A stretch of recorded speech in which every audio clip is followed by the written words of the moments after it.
ছাত্র জনতার গণঅভ্যুত্থানে গত বছরের 5 আগস্ট দেশ ছেড়ে ভারতে পালিয়েছেন আওয়ামী লীগ সভাপতি শেখ হাসিনা। এই সময় তার দলের নেতাকর্মীদের অনেকেও পার্শ্ববর্তী দেশটিতে পাড়ি দেন। তবে 5 আগস্টের পরেও আলোচনায় ছিলেন আওয়ামী লীগের সাধারণ সম্পাদক ওবায়দুল কাদের। দেশের বিভিন্ন লোকেশনে তিনি আছেন বলে সামাজিক যোগাযোগ মাধ্যমে একাধিকবার খবর ছড়িয়ে পড়ে।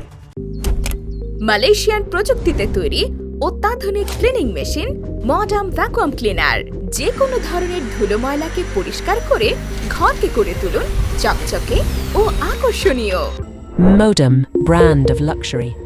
কোথাও কোথাও আইন শৃঙ্খলা বাহিনী অভিযানও চালিয়েছে, তবে কোথাও মেলেনি ওবায়দুল কাদেরের খোঁজ।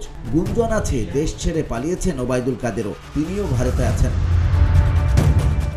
তবে সম্প্রতি সামাজিক যোগাযোগ মাধ্যমে ওবায়দুল কাদেরের ব্যবহৃত সিমের লোকেশন ও কল লিস্ট ভাইরাল হয়েছে, তবে ওই কল লিস্টের সত্যতা নিশ্চিত করা যায়নি।